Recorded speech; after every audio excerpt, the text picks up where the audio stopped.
What is good, everybody? It's your boy, Mr. Glass Half Full, on behalf of the New York Revival. We're going live today. As you can tell, I am the only one here tonight. We got two sick guys just sitting at home, fighting colds, just being heroes, man. We gotta love you. We love you guys, Eli Rex, Hefe. Get better. We want you back here. Everybody's got decent, clean bill of health, but we want them better. So he said, take the night off. Take the night off, get better, and come back strong next week. You know what? Thanksgiving week typically kicks the shit out of everybody. So I get it. Man, I gotta be honest. Your boy, you probably sound a little worn down. I sound a little worn down because Thanksgiving week kicked my ass, man. Going back to let's start from the beginning. Monday, USA Soccer's first game. You know, you get after it. You're in the Thanksgiving vibes. And it hit me hard. It hit me hard. We went right into Tuesday and Wednesday. Wednesday's Thanksgiving Eve. I'm a big Thanksgiving Eve guy.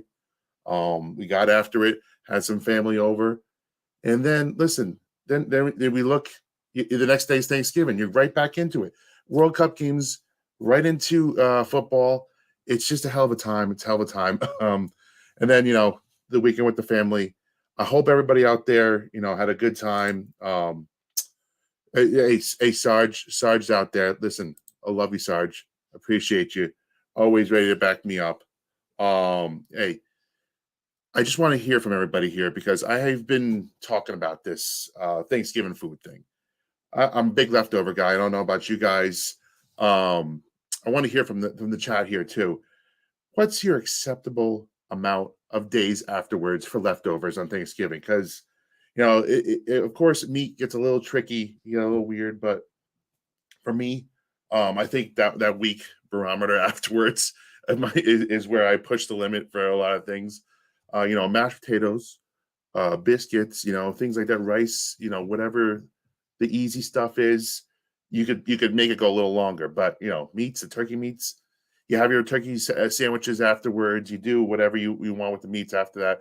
The stuffing, I love stuffing, but it's got to go. For me, 5 days probably is my limit with the meats. Sarge out there saying 4.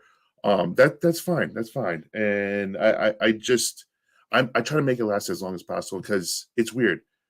We love Thanksgiving food, right? And then we have it one time a year essentially, and it's probably because we all don't want to be fat pieces of shit. So we do it a one time a year kind of deal.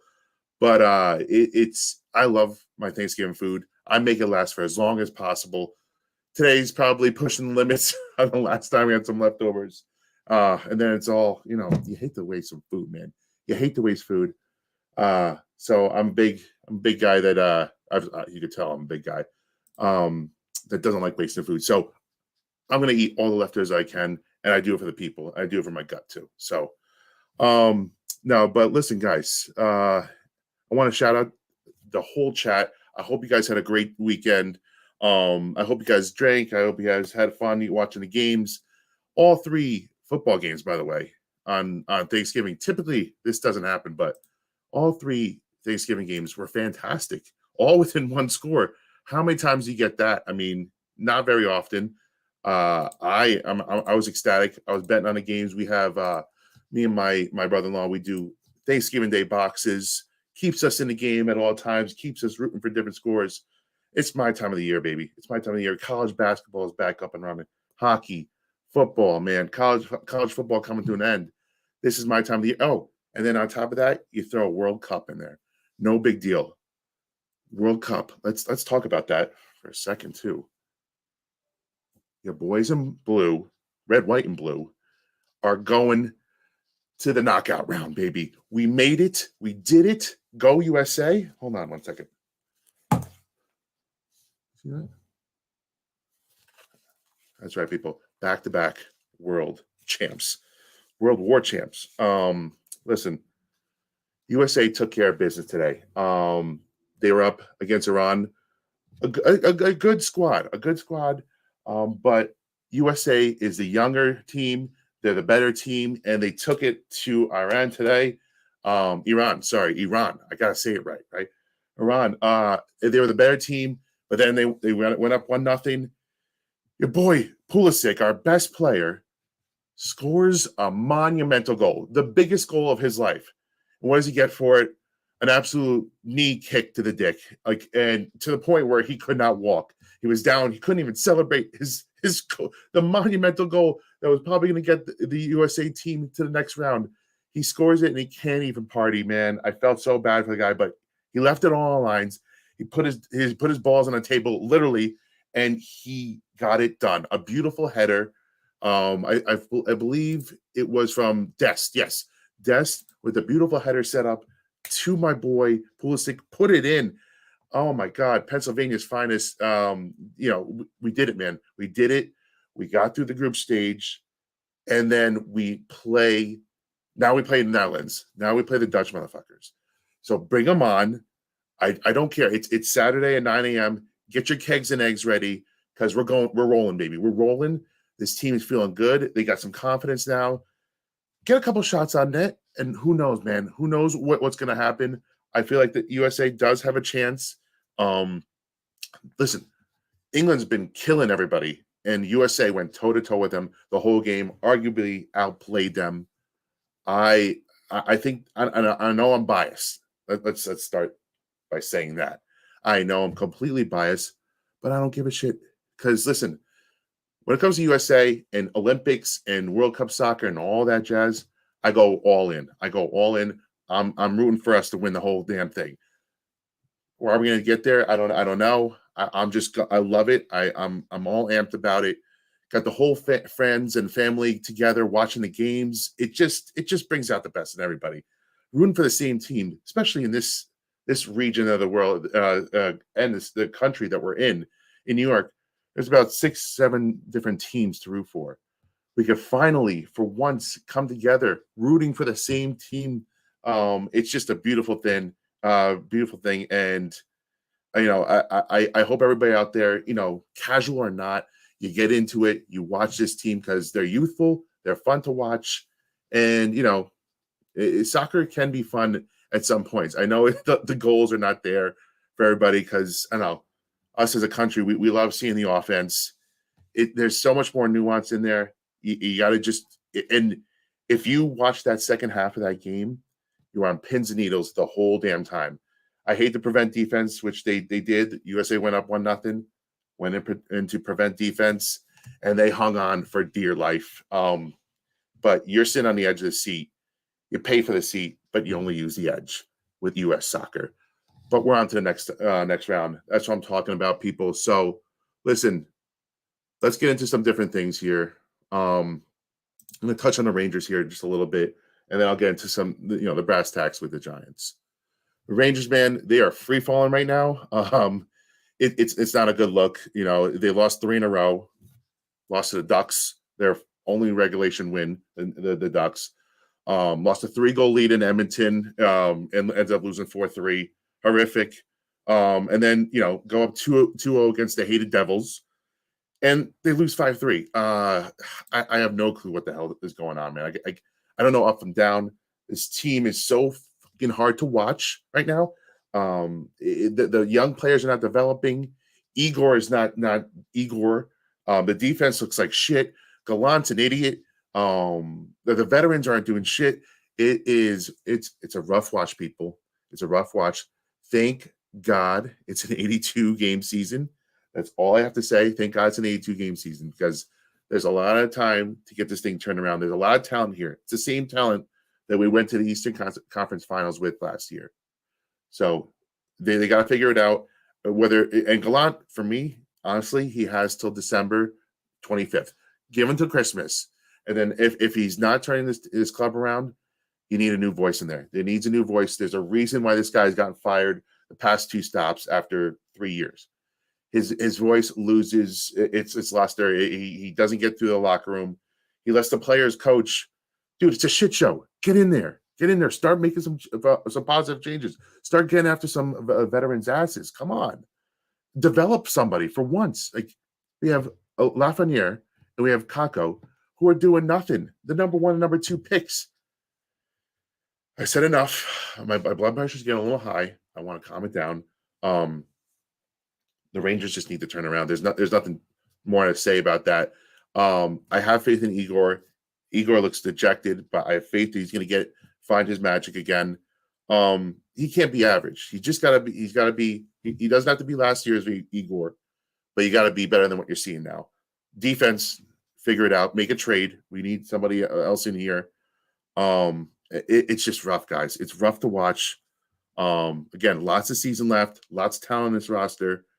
But man, losing to the Devils like that to put the third loss in a row on that record, it was just it was a gut punch to a lot of Ranger fans out there, especially the way they started the season. Holy shit, man! It's time to get it turned around. I just don't know what the answer is, but Galant's running out of time. Drury's your GM has to figure it out. Your GM has put together a roster with no depth on it. Let's get it together, Drury. Let's get it together, Gallant. Chopping blocks are happening in New York, man. We're quick to chop. We're quick to chop here. So let's figure it out, guys. And if not, see you later, bro. See you later. Okay, well, enough about that. Let's talk about some NFL football here. I know what the people come here for. I think that you guys want to talk some NFL football. We had 3 great games, like I said. Bills-Lions took it down to one of the last snaps of the game. Giants-Cowboys, it ended up being a one-possession game. It was a close game throughout. Giants had their chances to make it a real game, but we'll talk about that later. And then I don't know if anybody stayed up for the New England mini game because, at the end of the day, you're tired. You had your turkey, you had your booze and you're feeling wiped. You probably passed out during the game, but if you did, you missed a doozy. It was awesome to watch. And I had a fantastic time. I'm not gonna lie. I had a fantastic time. Fantasy teams did great. And listen, the Lions losing, great for the Giants. And I'll tell you what else happened because the Giants got some help last week around the NFL. Despite Washington winning, which really sucked because, oh man, if you guys watch the game, I hope I want to preach to somebody that's out there that also saw the same thing I did. The Falcons had it at the 2-yard line with a minute left. They were down 19-13, had a chance to beat the Commanders for us. Just push them down another game and really basically put them on the edge of the playoff race. And I'll deal with the Falcons because the Falcons would have been fighting for the wild card, but you're worried about the goddamn Commanders here. And the Falcons and Mariota, they had a chance, man. They had a chance. They were right there. And then Mariota throws a tip pass. First of all, they run the ball with Mariota, loses 2 yards. 2nd and goal from the 4, tip pass, game over. I was so pissed about that game, man, because again, the Commanders now right on the Giants' asses, and this game has turned into a monumental. The Giants are 7-4, Washington sitting at 7-5. This game is essentially the first wild card game. It's no fucking joke. You have to go out, and I said it before, and I'll say it again. This is the game of the year up until this date at this point of the season. I know, and let me first of all let me put this link in the chat here for everybody. I want to hear from you guys too because I think personally last week it was almost like a chalk up for a loss for me. I wanted to see us do well. I wanted to see us go into Dallas severely undermanned and beat the Cowboys. Because they came into our place and beat us. But when you're dealing with a rebuilding team that's at half strength, maybe even less than half strength, a third strength, and you go into Dallas, I don't know what we kind of were expecting at this point. We wanted to see Daniel Jones go above and beyond. We wanted to see Saquon go above and beyond. We wanted to see the defense somehow hold it together, and the defense did, man. Give them their props. But you go into Dallas, it's hard to win there when you're at full strength. But when you're at a quarter strength or a third strength, it's basically you chalk it up to an alley, and you just hope that they put a good effort on tape. And they put a good effort on tape. They were 2 plays away from possibly making this even a crazier game. The first play was the legal man downfield. I believe it was Phillips. I think he was a half yard beyond where he needed to be. They called back a touchdown. Again, a game changing. They got a field goal there, but any amount of points counts for this team, and you don't know how it snowballs after that. It changes the momentum. The Giants, instead of getting up 7-0, or go up 3-0, and it's just a different game. And then a crucial holding penalty on Darnay Holmes late in the game. I believe it's 3rd and 13. Phantom call. Let's call it at best. At best, it was a phantom call. Screw that ref, man. Screw that ref that called that. That's a game-changing play. You give them first down. Not only do the Cowboys score on that possession, you turn possibly 3 into 7, 4-point swing, but you take the life out of the defense. The defense thought they were off the field. You put them on for another, I think it was like another 5 to 10 plays after. It wasn't 10. It was another 5 plays, I believe, after that. And then soul-crushing touchdown at the end. And at that point, for me, I knew like the win came out of sales. I was like, this game's over now. Probably, we don't have the firepower to come back from that. And it sucks. It sucks. And then, you have your Daniel Jones play where on 4th down, throws into the flat. He threw it behind. Let's call it spade. He threw it behind Saquon. He could have thrown it in front of Saquon, and Saquon may still be running at this point. But he threw it behind Saquon. Saquon still needs to make that play for the first down. Both those things can be true here. Saquon should have made that play. Daniel Jones has a better throw, and who knows, this game could be different.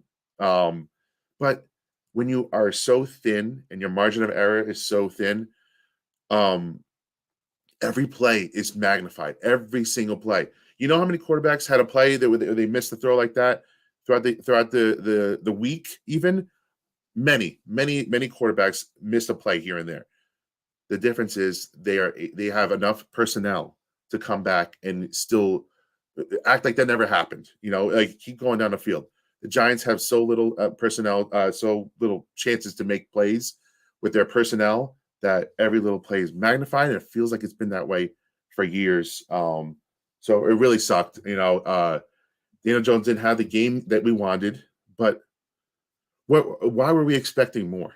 This is my question to everybody. Why were we expecting more? You want to see your quarterback pick up the level of play of the people around him. And I think he did, because the level of play around him is just not good. What do we have going for us earlier in the season? We had the running game, Saquon looking like an absolute monster, and everything worked off of that. Saquon, for whatever reason it is, be it his shoulder, being the 35 carry game, a wear and tear throughout the season, Saquon doesn't look like he did earlier in the season. Anybody that wants to argue that, please come argue with me, because I don't know what you're watching. I mean, the explosion's not there. And yes, he's also getting caught behind the line of scrimmage way more often because, hey, you take 3 pieces out of the offensive line that was just starting to gel, and yes, you're going to have problems. You're going to have problems running the ball. You're going to have problems pass blocking. So, the number one weapon there is Saquon, and he looks like a shell of himself. He's down his first top 3 wide receivers, his number 1 tight end. I don't want to go through it again and again. I hate to make excuses for this guy, but I don't know why we expected more out of him just because the lights were brighter in Dallas. Yes, did we want that to happen? Did we want him to go above and beyond? Of course. But if you want to call him an average quarterback, that the average quarterbacks need more help. They don't need less help. The elites, the Josh Allens, the Mahomes, they can get away with having average to below average cast because they are elite. The Herberts. So I hate hearing the comparisons here. Like, hey, you want to be an elite quarterback? Pick up the guys around you. Well, newsflash, people, Daniel Jones isn't elite. And I don't think anybody else out there is saying he is. So can we stop comparing him to elite quarterbacks, please? I just don't understand the concept of it. And I'm trying to get through to everybody. Like, stop comparing him to top 5 quarterbacks. He's not that. But he could be a borderline top 10 quarterback to 15 quarterback and still be very good for you. And that's where he needs to live if he had a little bit of help. But when you have Slayton as your number one, you're throwing out Cagers and you're throwing out Richie James, who another team probably would have been cut after those 2 fumbles in Seattle. But these guys are all giving it their all, man. They're all doing the best they can. Hodgins, they just brought in a Hodgins, they're just throwing guys out there. You might as well throw me in. You know what? They'll throw somebody else out there. Let's see. They'll throw Sarge out there. You might as well throw Sarge out there. Bud. What's going on, man? I'm here to back you up, brother. You can't be solo, man. You just can't be by yourself. You have too much energy to be in here all by your lonesome. So here I am. I appreciate you, sir. Set it off. Whoa. Yo, God. Can you speak to me? I don't, because let's talk about this. You start, I'm glad. Sorry. Get out. I'm all choked up. You're verklempt. Here's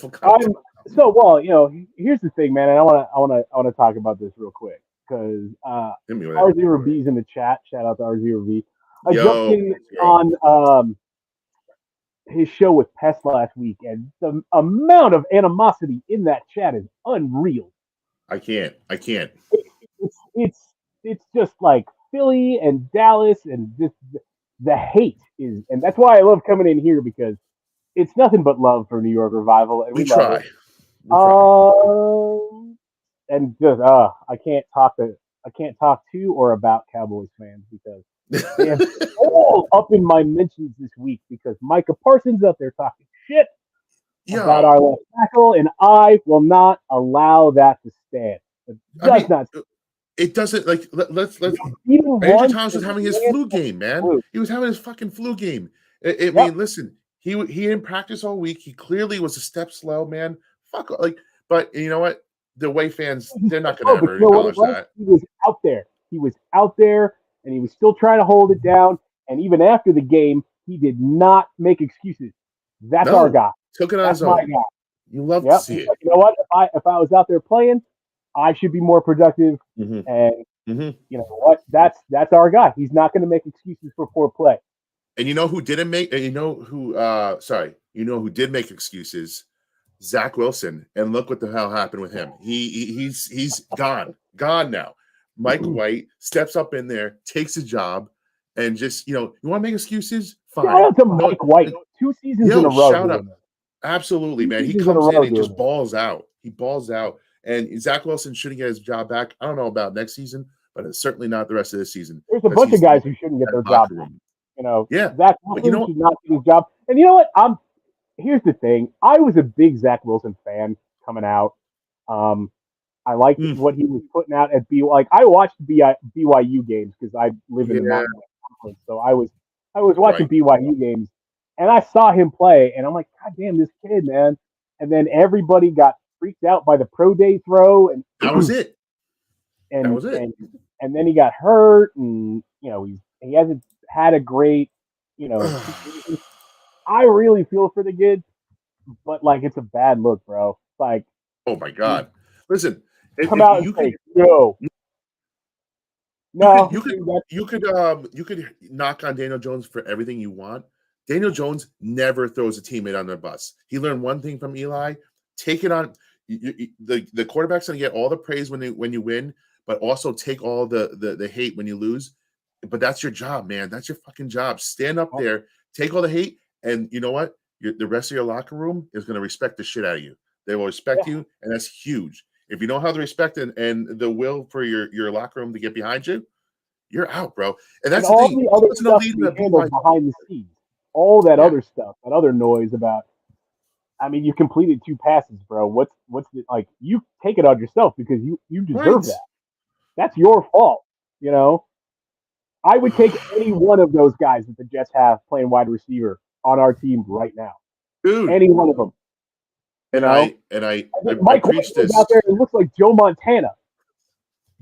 I asked this too. I put a tweet out and I said, you put Daniel Jones on the Jets, man, and the Jets are in first place, possibly pushing the Chiefs for 9 wins at this point. Like that's a different team there.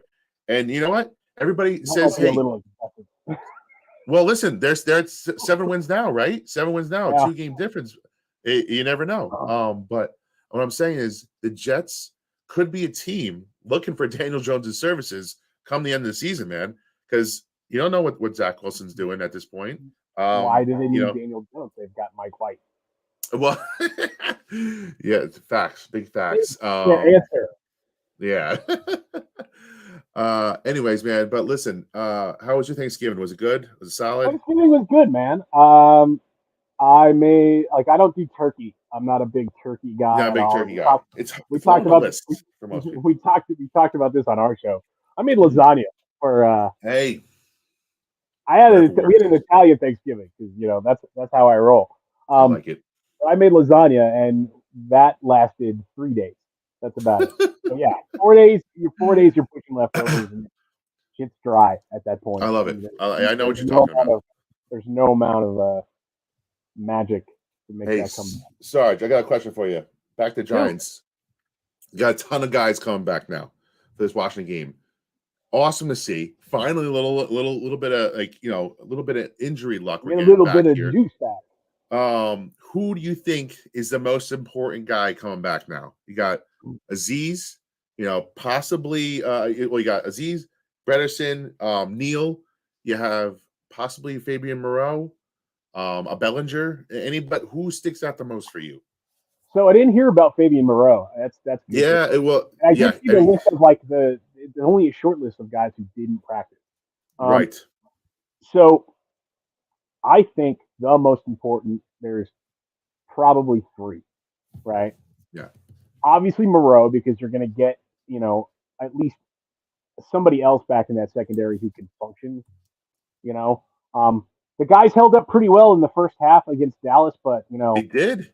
As it went on, man, they just got a little manhandled and of course, over time they're gonna break down. You're going against elite competition. They were, and here's the thing, they were on some of these like Gallup and Lamb. They were on them like white on rice, and they were still making tough catches. At that point, you just throw your hands up and just be like, "Listen, they're out there giving it their best." Can't do shit about that. The other thing that the one, and just to kind of kick back to the game real quick. The one thing that bugs me is they call that last touchdown that garbage time touchdown.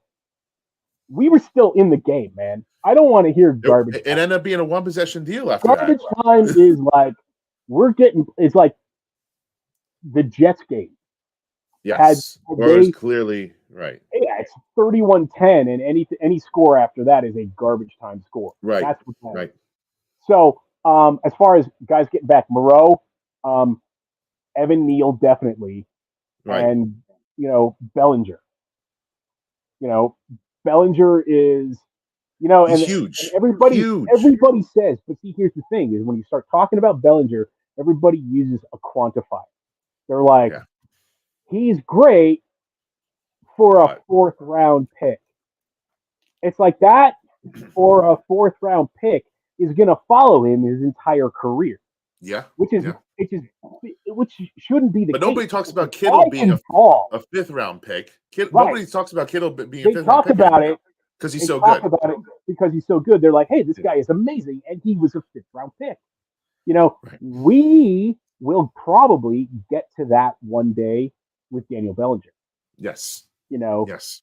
And once he's like, baby Kittle, baby, let's go. Yeah, exactly. Once he's in that kind of like that echelon of tight ends, they'll be like, for a 4th round, like they got that guy, they stole that guy in the 4th. That's what it'll be. It'll be a 4th round steal. They stole that guy in the 4th round. Listen, it's not hyperbole to say that he was possibly, if not certainly, the best target that Daniel Jones had to work with for the first couple of games of the season, man. He was doing things. He was running reverses. He's first blocking. Blocking is one of his strong suits. There's no doubt that he has helped Saquon through the beginning part of the season, and he's been sorely missed since going out. His blocking, his catching. Well, he's a reliable player. Because Bellinger is that complete tight end. Oh, you love it. You just love it, man. He's a big guy. He's quick. He can block. He can catch. Athletic. He Yeah. wanted to throw. Do you remember that one? That's gonna be there. Looked like he was gonna, and then he went. Yeah. Yeah. You watch, man. And then he scored a Before, touchdown on it. I would say either by the end of this season or maybe sometime next season, he'll throw a touchdown. Yeah. I see it. Hopefully to Odell, but whatever. I don't want to get into that. But like getting Bellinger block back and getting Evan Neal back will kind of really shore up that offensive line. You know, yes. Talk about Feliciano coming back. I don't know if Feliciano should be starting at all. He's gonna get wildly pipped. Nick Gates is taking that job and run away with it, baby. You can't take Nick fucking Gates off this offensive line. No, he looked phenomenal. Right, but the only thing is you don't currently have a healthy left guard, right? Izudu's out, Bredesen out. Well, no, because here's the thing: Bredesen now, but once Izudu comes back, you've got to shift Bredesen over to right and get Glowinski. Yeah, and listen, if that's how it works out, Thomas, Izudu, Gates, Bredesen, Neal. That's your offensive line. Yep. You know, that's the offensive line, right? So Bredesen at left guard right now, while Izudu kind of heals up. I don't know what's going on with the neck. I don't either. No. But it sounds like Lemieux's out too. Yeah. It's the toe. It's the same toe. Yes. I don't know if we're going to see Shane again, man. I mean, after his ass got burnt that first game, he might not get back on the field, man. If he comes back and he's depth late in the season, that I'd be fine with that. But he probably shouldn't see the starting position unless there's massive injuries again to that position. Well, see, the whole thing is, especially when you're talking about injuries, you mentioned Richie James. The only reason Richie James is still on this team is because of Wandell. Because of the injury to Wandell. Oh my God, it pains me to say it, man. It really pains me. Like Daniel Jones lost his wide receivers 1 through 4. Yeah, like 1 through 4. Yeah, I mean Galladay's still there technically, but he is now no longer a 1 through 4 guy. He's catching some balls, man. He caught a couple. I mean, but granted, are you sure that wasn't Hodgins? Are you sure it wasn't? No. I'm pretty sure. No, it wasn't the Dallas game. It was the game before that. Yes. Lions game. I don't know, man. I don't know. Man. Regardless, no. You know what it was? It ain't good. Texans game. It's not good. Yeah. It's not. And it's not. 1 through 4. I really think Hodgins can actually do some nice stuff. Hodgins is a good. He's been a good player. He's good. He's a solid guy. He doesn't drop the ball. He's solid. He's not a number one. No, certainly not. That's the thing is that's all we have right now are 2s and 3s. We don't have a number one. Yes. But hey, listen. Sarge, it's great having you as always. I thank you for picking me up here. I want to get you back on a little bit, but I'm gonna try and get somebody else in here. You're the best. I'll hang out in the back. We love you. Holla at your boy. Peace, man. So we almost lost Sarge there for a second. I'm gonna check back to make sure he's all right. But listen, I was talking about what happened last weekend in the NFC that also helped the Giants. The Giants, and I've called this game. Well, first of all, let's go see who else lost. Tampa lost. Seattle lost. Atlanta lost. Atlanta's cooked now. Green Bay cooked. Although Jordan Love, nice to see you. Maybe it showed a couple of things there. Rams cooked. I think they just put Allen Robinson on the IR. Cup's gone. It's a shit show. They've completely botched that trading that pick too. Now it's like a top 5 pick borderline. But Saints cooked. Lions losing. Very good for the Giants. The Giants had themselves a fantastic week. Thank God Sarge made it through. He's alive. Holla at your boy. I'll come get you later. Don't worry. Take another drink. Get that beer down. Get that beer down. It was right up in here. I felt it. The wrong pipe, yes. So all told, Giants could have really, distanced themselves further had they beat the Cowboys. But listen, It's the game of the year now. It's the game of the year. You're better matched up with Washington than any other team in this division right now. You got to go out and win at least one. And the one that you need to have, in my opinion, is the one at home. You got to go out and win this game. You put Washington season in real big peril if you beat them. You knock them down a notch. You get in their heads even more because you beat them so many times over the course of the past few years. Daniel Jones needs to have his game. If the troops are coming back, this is the game where I'm looking at a barometer better than the Dallas game. Dallas, it was a shit show. Offensive line, you're still working with a shitty cast of characters. Barkley looked like a shell himself. This game right here is the one I'm looking for Daniel Jones to step up and take him to that next level because he can go out and win this game. I hope Chase Young doesn't play, but if he does, it's going to be great watching Andrew Thomas and Chase Young go at it again, just like they always do. Andrew Thomas is Chase Young's daddy. He's dominated him for years now, back down to the college ranks, all the way up to now. So let's just hope he's over his flu and he goes out and he dominates probably rusty Chase Young. But the middle of this defensive line for the Commanders is where I really get scared because they got some big boys in the middle there and they could wreak havoc.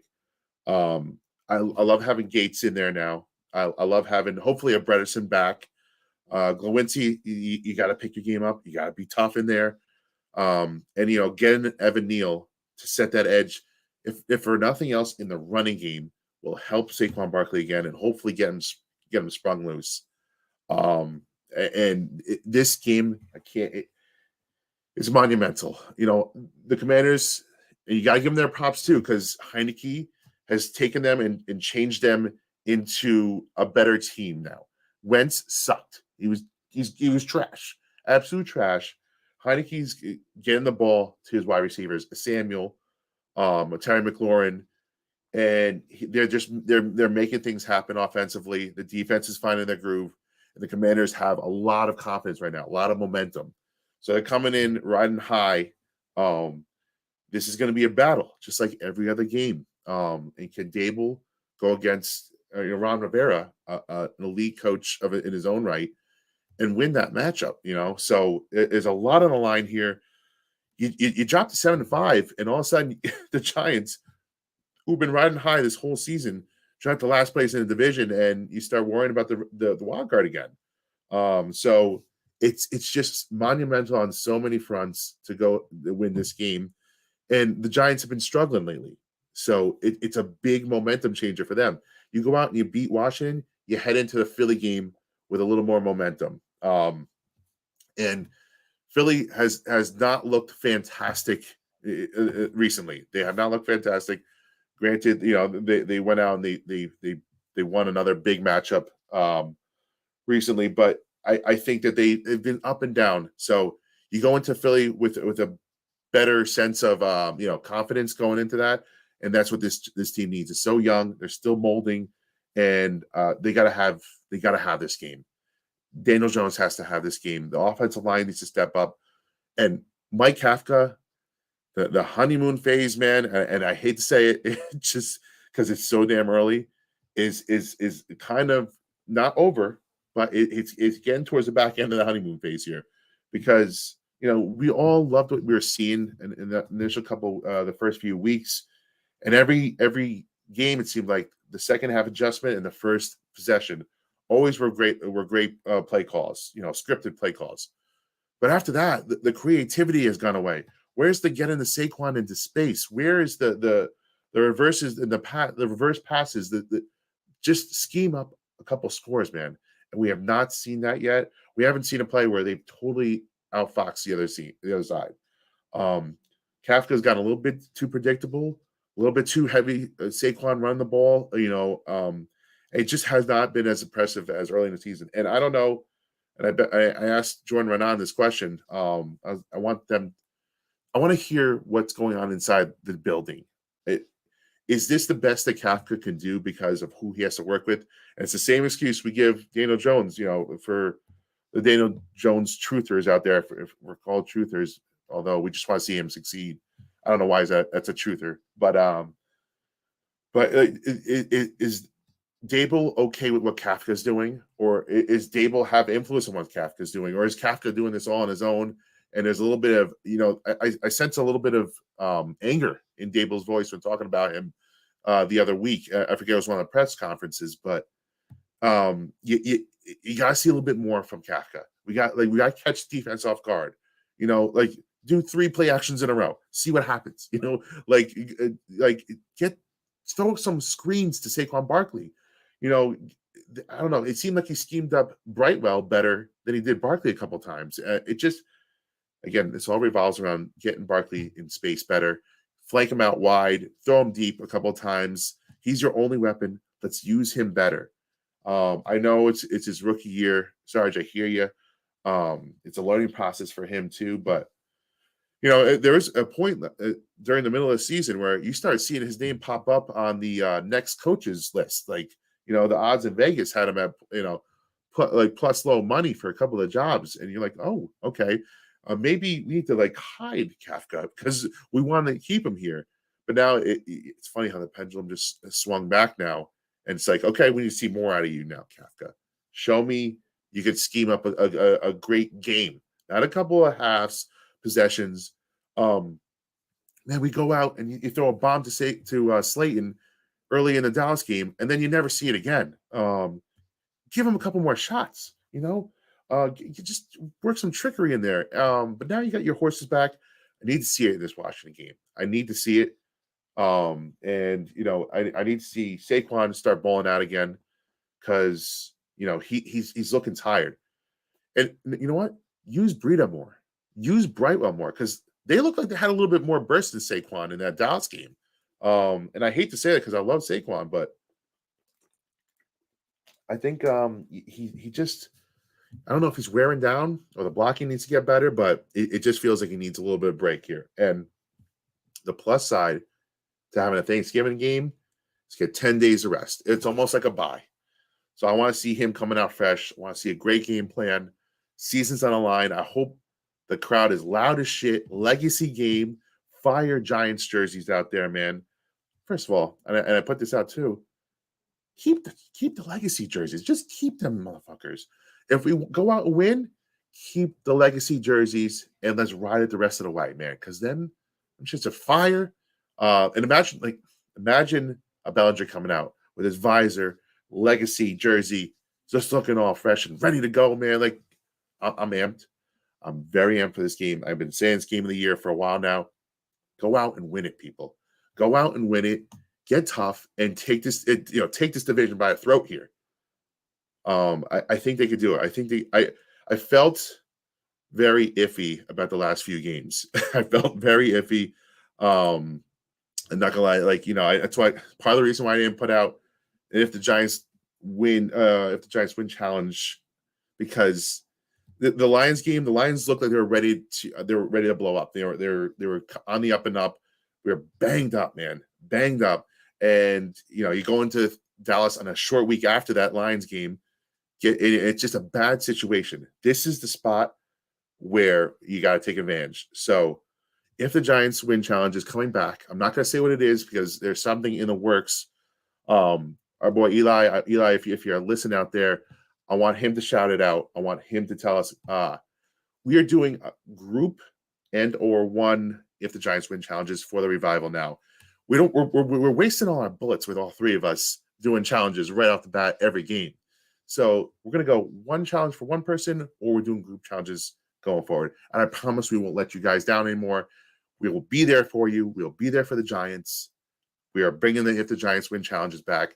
And then if we do our challenge, once we do our challenge, we're going to call out somebody else. We're going to call out 3 people. 1, 2, 3. 3 people, and we're going to make them do if the Giants win on the next one. So we're going to do our part. Don't worry about that, people. But we want you guys to get involved too. Here we go. Judge, this is my man. We're always thinking on the same page. This is what we're thinking, man. We got to get the people involved. Maybe get a couple of Giants players involved. Get this thing rolling, people, because the Giants need us. They need us. We're going to be there for them. If the Giants win challenge, it's coming out this week. Our boy Eli Rax is going to drop it. If not, I have my plan B. So we got if the Giants win challenge for you, no matter what. We're covered here, people. Listen, if there's one last thing I have to get off my chest. It's we typically do a segment called "What Got You Pissed," and I just want to tell you. And again, this is you call me a Jones homer, a truther, fanboy, whatever you want. But I go into these spaces, and everybody says, this quarterback needs it perfect. He needs everything perfect around him in order to succeed. And I sit back here and I wonder what do you guys consider perfect? Because to me, perfect is having your number one wide receiver out there, your number two wide receiver out there, your best tight end, a full arsenal of people, a good offensive line, and Saquon Barkley sitting back there behind your back. That is a perfect situation. Tell me at one time in Daniel Jones's career where he's had a perfect situation. I mean, forget perfect. Forget perfect at this point. Give me an adequate situation where he's had a wide receiver one to throw to and Saquon back there with a decent tight end and an offensive line in front of him. Decent offensive line. I'm not talking good. I'm talking decent offensive line. No, it doesn't have to be perfect. And asking for a decent group of characters, cast of characters around him, does not mean he needs it to be perfect. He needs good. He needs good around him because you know what? Like I said before, he's not a top 3 quarterback. When you go down the list, further down the list of top quarterbacks, that's where you need more help, not less help. Daniel Jones has the worst cast of wide receivers and tight ends, sans Bellinger, to throw to in the league. Go look it up. I challenge anybody in the chat. I challenge you guys to tell me who has a worse cast to throw to. You could have said Tennessee prior to Burks coming back. Their number one pick, he's looking great again. You still have a Robert Woods, and one of the best running backs in the league running back there too, with a fairly decent offensive line to run behind. Give me one team that has less to work with than the New York Giants and Daniel Jones. No, he does not need it perfect. Perfect and just average. There's a gap in between there. And everybody just forgets about the gap. You could have anywhere in between that gap and it'd be less than perfect and still help your quarterback out. I just had to get this off my chest. I had to vent to you guys because it's got me pissed. Stop using he needs a perfect situation line. It doesn't apply here. It doesn't apply. He's got no help. He's throwing to Richie James, Cager, Hodgins, and Slayton is his number one. Slayton is a number 3 at best on a good team. Number 3 at best. I love Slayton. He has outperformed what I expected from him this year. I'm eating all the crow. Slayton, you are a very good player. But if the game is on the line, do you trust a Darius Slayton to beat a number 1 cornerback and get you a tough catch? My answer is no. My answer is no. He's not a number 2 that can go out and get you a catch when you need it. He's a very good player, solid player, but man, if that's the best we're working with, and everybody's like, oh, he's got Slayton to throw to, so he should be all right. Slayton was almost not going to make this team prior to the season. We were talking about trading him early in the offseason. Now he's our wide receiver 1. That is the crux of the whole issue. So no, Daniel Jones doesn't need it perfect around him to be good. He needs an average cast to at least show what he could do. And he doesn't have that, and he hasn't gotten that. So I'm sorry. Here we go. El Jefe, I love you, boy. I love my man over here. Jeff, feel better. He's got the house is sick again. Jeff, feel better. Thank you for backing me up.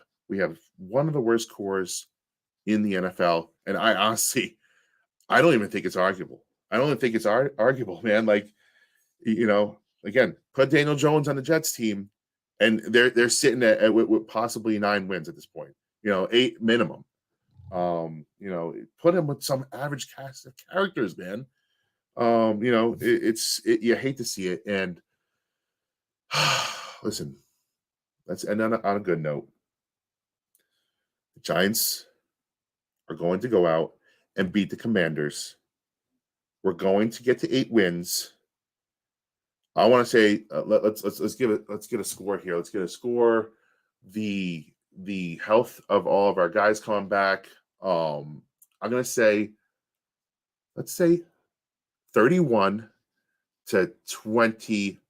31-23. That's where we're gonna be. You hope you get Fabian Moreau back, but I could see this game being a little bit of a shootout, especially if the weather's in the high 40s, low 50s. Yeah, we're gonna hit 30. Daniel Jones and this offense, they're close, man. They put up 20 against a tough Dallas defense. They're close. They just need some troops back. Get Saquon rolling again. Get Slayton going on more deep passes. Get creative, Kafka, because we need you to. We need to win this game. Scheme up a touchdown. 31-23. Giants are going to win. USA going to win on Saturday, 9 a.m. with your kegs and eggs. Let's go, USA. I believe that we will win. I believe that we will win. I love you guys. Thanks for coming back. Every Tuesday we'll be here at 8:30. One more thing. We got merch coming out. I know we've been hinting at it for a long time. Me, Eli, and Jeff were working here behind the scenes. We got merch coming. We will drop it on you guys so that hopefully you can buy this beautiful Revival gear for your loved ones, your friends, and your family, and you can show off how dope of a podcast that we have. Okay, no, they're dope though. They're dope hoodies. You guys got to get one.